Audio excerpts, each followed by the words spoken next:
What happens when one of Hollywood's biggest stars sits down for what should be a simple morning interview, only to face disrespect that crosses every line?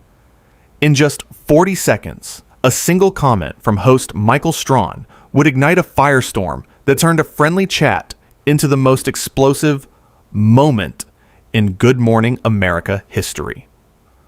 Will Smith walked onto the Good Morning America set that morning with his signature smile, the kind that had won over audiences for decades.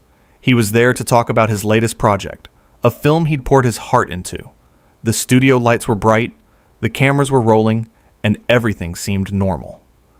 Will took his seat across from Michael Strahan, with Robin Roberts and George Stephanopoulos sitting nearby, ready to join the conversation. "Welcome, welcome," Michael said, leaning back in his chair with a casual confidence that bordered on arrogance. "Great to have you here." "Thanks for having me," Will replied, genuine warmth in his voice. "Always good to be here." Robin smiled from her position at the desk. "We're so excited to hear about the new film, Will. It sounds incredible." "It really is," Will began, his enthusiasm clear. "This project has been years in the making. It's a story about family, about redemption, about second chances. We worked with an amazing cast and crew, and I think people are really going to connect with it." Michael interrupted before Will could continue. "Speaking of second chances, let's talk about your career. You've had some ups and downs, haven't you?" The shift in tone was immediate. George Stephanopoulos glanced at Michael, a flicker of concern crossing his face. Will maintained his composure, though his smile tightened just slightly. "Well, I think every career has its moments," Will said diplomatically, "but I'm grateful for every experience. They've all taught me something." Sure, Michael said, waving his hand dismissively. "But let's be real here. You've made some questionable choices. Some projects that, let's just say, didn't quite land the way you hoped." Robin shifted uncomfortably in her seat. "Michael, maybe we should focus on the new film." "I'm just being honest," Michael shot back, not looking at Robin. "That's what journalism is about, right? Asking the real questions." Will's posture straightened. "I appreciate honesty, but I'm here to talk about this film. It's something I'm really proud of." "Of course you are," Michael said, his tone dripping with condescension. "You're proud of everything you do. That's kind of your thing, isn't it? The whole positive attitude, inspirational quotes, all that stuff." George leaned forward. "I think what Will is trying to share is important. This film has a powerful message." "Does it, though?" Michael countered, completely ignoring the warning signs from his co-hosts. "Or is it just another vanity project? Because let's face it, Will, at this point in your career, aren't you just chasing relevance?" The studio went silent. Even the crew members behind the cameras seemed to freeze. Robin's eyes widened, and George looked like he wanted to crawl under the desk. Will sat perfectly still, processing what he'd just heard. The silence stretched on for what felt like an eternity. You could hear someone shift uncomfortably off camera. A phone buzzed somewhere in the studio. The lights seemed brighter somehow, more harsh, illuminating every detail of the uncomfortable moment unfolding. Will took a breath, clearly choosing his words carefully. "Michael, I'm going to give you a chance to rethink what you just said." "Rethink it?" Michael laughed, a sharp sound that echoed through the studio. "Why would I rethink it? It's a legitimate question. You've been in this business for what? 3 decades? 4? And here you are, still trying to prove something." "Proving something and being passionate about your work are 2 very different things," Will responded, his voice measured. "I love what I do. I love storytelling. That's not chasing relevance. And that's living my purpose." Michael leaned back in his chair, crossing his arms. "Purpose, right? Is that what we're calling it now? Because from where I'm sitting, it looks more like desperation." Robin's hand went to her mouth. George closed his eyes briefly, as if hoping this was all a bad dream he could wake up from. The producers in the control room were frantically whispering to each other, trying to decide if they should cut away. "You know what's interesting, Michael?" Will said, his tone shifting slightly. "I've done hundreds of interviews over the years. Thousands, probably. And in all that time, I've met a lot of different types of interviewers. Some are curious, genuinely interested in the craft and the story. Some are skeptical, which is fine, that's their job. But every once in a while, I meet someone like you." "Someone like me?" Michael challenged. "And what's that supposed to mean?" "Someone who's more interested in creating a moment than having a conversation," Will explained. "Someone who sees a guest, not as a person with something to share, but as an opportunity to make themselves look clever or tough or edgy." Michael's expression hardened. "I don't need to make myself look anything. I am tough. I earned my place here." "No one's questioning that you earned your place," Will said. "What I'm questioning is what you're doing with it." "Oh, here we go," Michael said, throwing his hands up. "The lecture. I should have known this was coming." "It's not a lecture," Will countered. "It's an observation. You have this platform, this incredible opportunity to connect with people, to share stories that matter, to have meaningful exchanges, and instead, you're using it to what? Tear people down? Make them feel small." "I'm using it to ask hard questions," Michael shot back. "Something most people are too scared to do with you." Will shook his head slowly. "Hard questions would be asking about the challenges of bringing this character to life. Hard questions would be exploring the themes of the film and how they relate to current social issues. Hard questions would be discussing the collaborative process and the choices made in production. What you're doing isn't asking hard questions. You're just being hard." The distinction landed with weight. George nodded almost imperceptibly. Robin's eyes glistened with what might have been tears, though whether from frustration or sadness wasn't clear.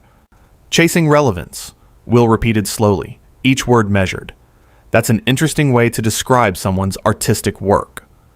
"Come on, don't get sensitive," Michael said, laughing in a way that made the situation worse. "We're just having a conversation here." "A conversation requires respect," Will replied, his voice calm but firm. "What you're doing is something else entirely." Michael leaned forward, his demeanor shifting to something more aggressive. "Oh, here we go. Can't handle a little criticism? You know what your problem is, Will? You've been surrounded by yes men for so long that you forgot what real feedback sounds like." "Criticism and disrespect are not the same thing," Will said, his voice gaining strength. "And if you can't tell the difference, and that says more about you than it does about me."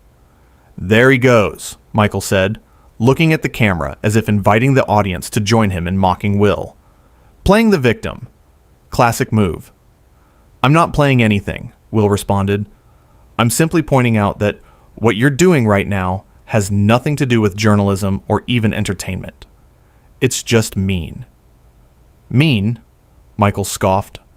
"You think this is mean? This is nothing. This is me being nice. You want to see mean? I can show you mean." "Please don't," George interjected, his voice tight with barely controlled frustration. "Michael, seriously, we need to redirect this." "Stay out of it, George," Michael snapped, not taking his eyes off Will. "This is between me and our guest here." "Our guest who you've been attacking since the moment he sat down," George fired back, unable to stay quiet any longer. "This isn't right, and you know it." "I know what makes good television," Michael retorted. "And it's not some boring puff piece about how great Will Smith is." Will's eyebrows raised. "Is that what you think this was supposed to be? A puff piece? I came here prepared to have a real conversation about the work, about the process, about what this story means. But you never gave me that chance." "Because I'm not interested in your prepared talking points," Michael said. "I want to get to the real stuff. The truth behind the image you've spent decades crafting." "The truth?" Will leaned forward now, his patience clearly wearing thin. "You want the truth? Here's the truth. I've made mistakes in my career. I've chosen projects that didn't work out. I've had failures and setbacks. Every artist has. But I've also created work that's touched millions of people. Work that's made them laugh, made them think, made them feel something. And I'm proud of that. I'm proud of the journey, the ups and the downs, because they've all led me to who I am today. AI has been trying to stay relevant, Michael interjected. The words hung in the air like a slap. Robin actually gasped. George stood up from his chair, unable to sit through this anymore.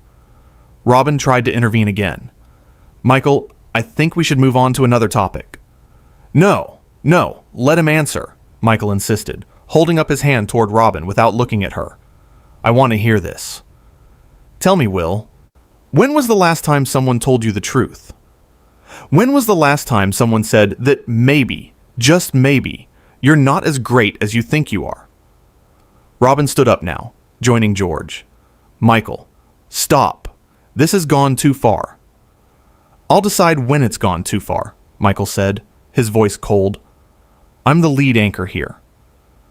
That doesn't give you the right to abuse guests, Robin said, her voice shaking with emotion.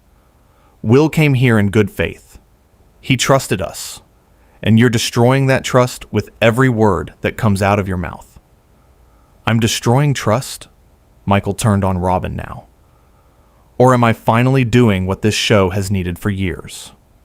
Real conversations. Real confrontations.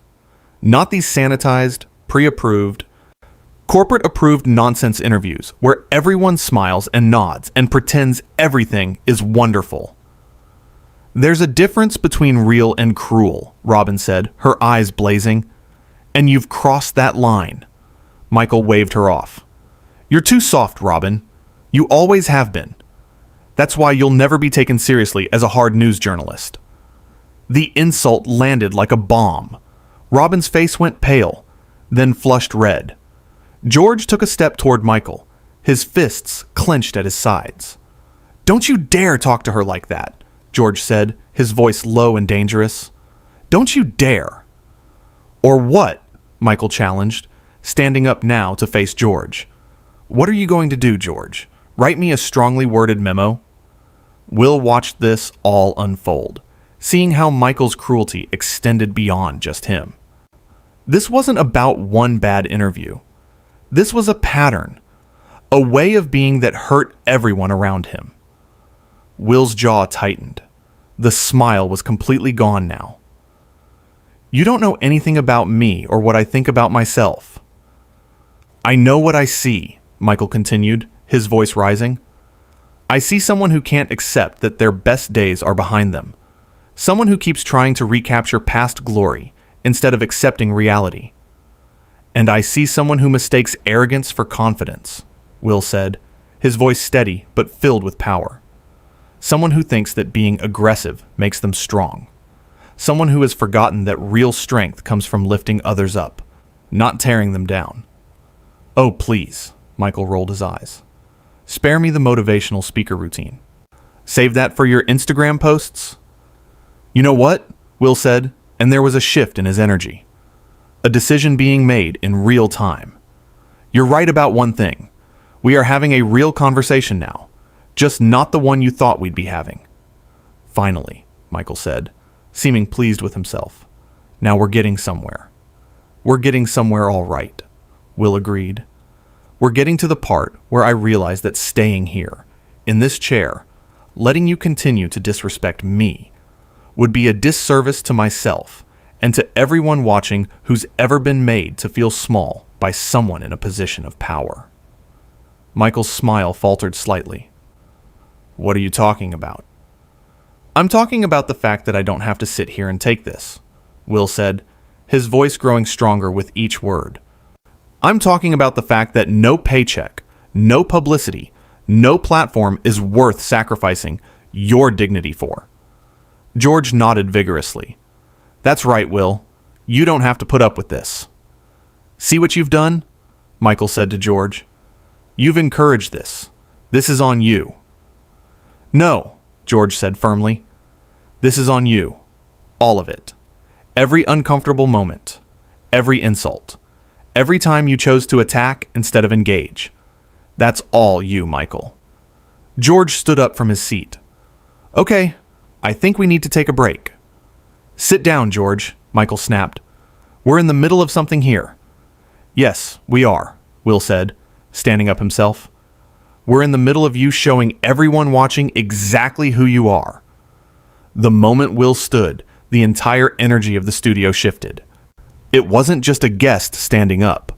It was a statement, a line being drawn, a boundary being set. Robin moved closer to Will, her expression full of concern and support. Will, I'm so sorry. This isn't what we wanted. I know it's not, Robin, Will said gently, placing a hand briefly on her shoulder. You've been nothing but gracious, but I can't stay. Don't you dare leave, Michael said, and there was something different in his voice now. Not anger exactly, but something like fear. The realization that this was spiraling beyond his control. If you walk out of here, you're proving everything I said about you. Will turned to face Michael fully, and when he spoke, his words were clear and deliberate. No, Michael, if I walk out of here, I'm proving that I know my worth, that I won't be anyone's punching bag, that I respect myself enough to remove myself from toxic situations. Toxic. Michael laughed, but it sounded forced. You're being dramatic. Am I? Will gestured around the studio. Look at your colleagues. Look at their faces. Do they look like people who think I'm being dramatic? Or do they look like people who are embarrassed and ashamed by what they've just witnessed? Michael glanced at Robin and George, and whatever he saw in their faces made him look away quickly. They're fine. Everyone's fine. You're making this into something it's not. I'm making this into exactly what it is, Will countered. A moment where someone with power used that power to try to humiliate someone else. And the only reason you're upset now is because it didn't work. Michael stood as well, facing Will across the interview space. And who am I, Will? Please, enlighten me. You're someone who mistakes cruelty for honesty, Will said, his voice steady and powerful. You're someone who thinks tearing others down makes you look bigger. You're someone who's sitting in that chair not because of your talent or your insight, but because someone gave you a chance. And now you've forgotten what that feels like. The color drained from Michael's face. Robin and George both stood now, uncertain what to do. The producers were frantically talking into their headsets, trying to figure out how to handle the situation. How dare you, Michael began, but Will cut him off. How dare I? How dare you? I came here as a guest, to share something meaningful, and you've done nothing but disrespect me from the moment I sat down. And for what? For ratings? For some viral moment? Is that what this show has become? Michael's face flushed red. You don't get to come on my show and lecture me about respect. Your show? Will laughed, but there was no humor in it. You mean the show that existed long before you got here and will exist long after you're gone? The show that's built on actual journalism and meaningful conversations? Because what you're doing right now isn't journalism. It's not even entertainment. It's just sad. Get off my set, Michael demanded, pointing toward the exit. Oh, I'm leaving, Will said, already removing his microphone. But not because you told me to. I'm leaving because I have too much respect for myself to sit here and be treated like this. Robin moved closer. Will, please, we didn't know this was going to happen. I know you didn't. Robin, Will said gently, his anger clearly not directed at her. You've always been nothing but professional and kind. Don't apologize for me, Michael interjected. I'm not sorry. Someone needed to say what everyone's been thinking. Will turned back to face Michael, and when he spoke, his voice was quiet, but carried more weight than anything he'd said before. You know what's really sad, Michael? I actually admired you. Your story, your journey, what you accomplished in football, and then transitioning to this. I thought you were someone who understood hard work and perseverance. But standing here right now, I see someone who's let whatever success they've had go straight to their head. Someone who's become exactly the kind of person They probably couldn't stand when they were coming up. Michael's mouth opened and closed, but no words came out. For the first time since the interview started, he seemed at a loss. George stepped between them. "Will, we're so sorry about this. This isn't what Good Morning America stands for." "I know that, George," Will replied. "Which is why I hope the people in charge take a good look at what happened here today." "You're making a huge mistake."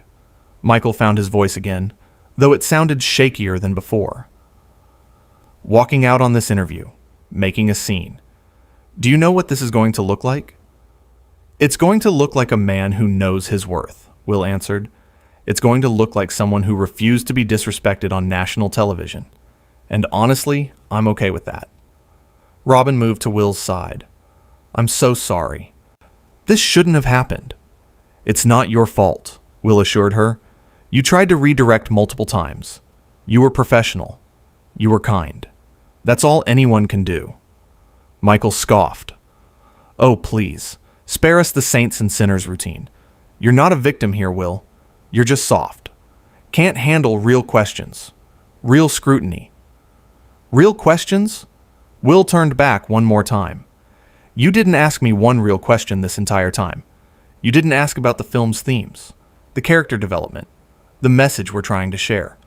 You didn't ask about the collaborative process or what it was like working with the director. Those would be real questions. What you did was attack. And there's a difference." "I was doing my job," Michael insisted. "No," George interjected, surprising everyone. "You weren't. Your job is to inform and engage viewers, not to ambush guests." Michael whirled on George. "Stay out of this." "I can't stay out of this," George replied firmly. "This is my show too, and what you've done here reflects on all of us." The tension in the studio was suffocating. Crew members watched in stunned silence.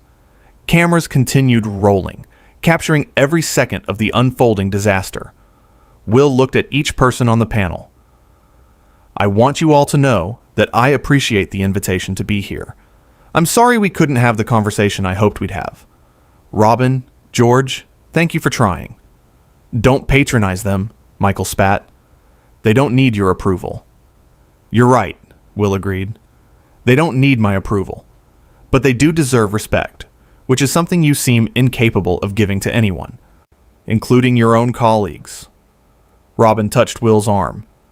"We'll make this right." "I hope you do," Will said sincerely.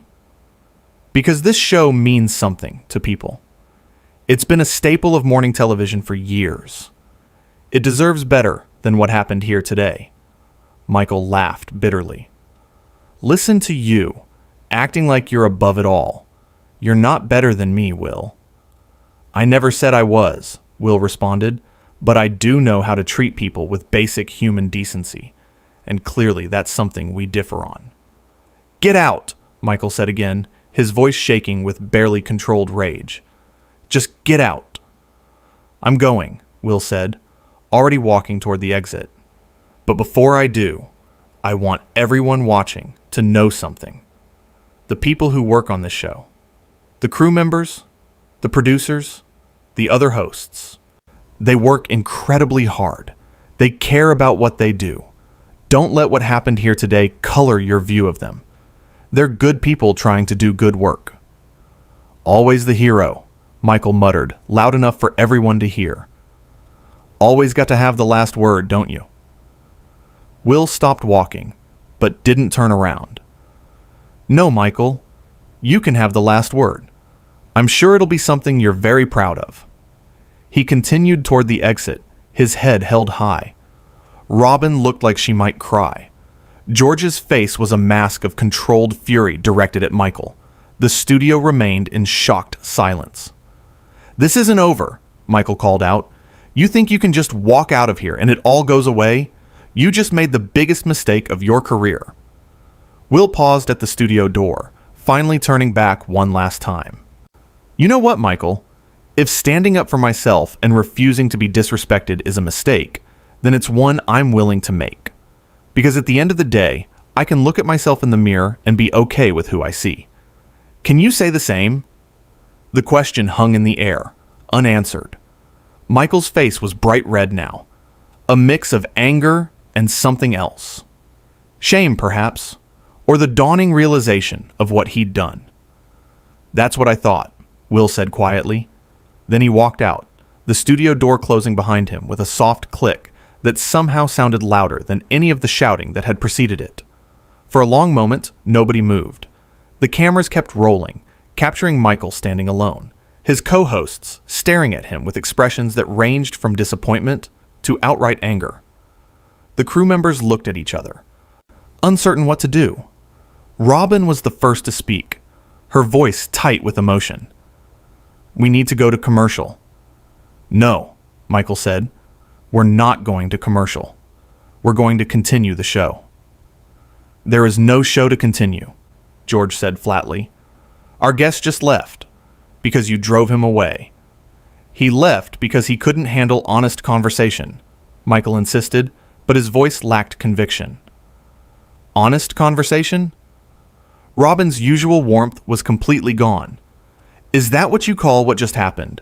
Because from where I was sitting, it looked like a personal attack." "You're overreacting," Michael said, but he was looking at the floor now, unable to meet his co-host's eyes. "Am I?" Robin challenged. "Because I'm pretty sure our phones are about to start ringing off the hook. I'm pretty sure social media is already exploding, and I'm pretty sure we're all going to have to answer for what happened here." George nodded. "She's right. This is going to have consequences." "For Will, maybe," Michael tried. "He's the one who walked out." "He walked out because you gave him no choice," George countered. "You attacked him, Michael. Unprovoked, without cause, and you did it on live television." The reality of the situation seemed to finally be settling in on Michael. His aggressive posture slumped slightly. "I was just trying to get a real interview." "That wasn't a real interview," Robin said, her voice sad now rather than angry. "That was cruelty disguised as journalism, and you know it." "I don't have to listen to this," Michael said, but he didn't move. "Yes, you do," George insisted. "Because we're your colleagues, your friends supposedly, and we're telling you that what you did was wrong. Completely wrong." Michael looked up at them, and for just a moment, something flickered across his face. Regret, maybe. Understanding. But then it was gone, replaced by defensiveness. "You're both being ridiculous," he said. "In a few days, everyone will forget this even happened." Robin shook her head slowly. "No, Michael, they won't. Because what happened here today wasn't just a bad interview. It was a moment that showed people who you really are. And moments like that, people remember." The show cut to commercial break, but the damage was done. In those few minutes, everything had changed. A simple interview had become something much bigger, much more significant. Will Smith had walked onto that set as a guest, ready to share his passion for his work. He'd walked out as someone who'd stood up for himself in the face of disrespect. Michael Strahan had started the interview as the host in control. He'd ended it as someone who'd revealed the worst parts of himself to millions of viewers. The door through which Will had exited remained closed, a physical barrier that somehow represented so much more. On one side, a man who knew his worth and refused to compromise it. On the other, a studio full of people dealing with the aftermath of what happened when ego and entitlement collided with dignity and self-respect. Robin walked over to the empty chair where Will had been sitting. She touched the back of it lightly, as if saying a silent apology. George remained standing, his arms crossed, staring at Michael with an expression that spoke volumes. "We need to figure out what we're going to say when we come back," George finally said. "I'll handle it," Michael replied. "No," Robin said firmly. "You won't. You've done enough." Michael started to argue, but the look on both his co-hosts' faces stopped him. For once, he had nothing to say. The commercial break ticked down, seconds moving toward the moment when they'd have to face the cameras again, face the audience, face the reality of what had just transpired. But Will Smith was already gone, walking away from a situation that had become untenable, his dignity intact, his principles uncompromised. In the end, that was what mattered. Not the viral clips that would inevitably circulate, not the think pieces that would be written, not the debates that would rage across social media. What mattered was that when faced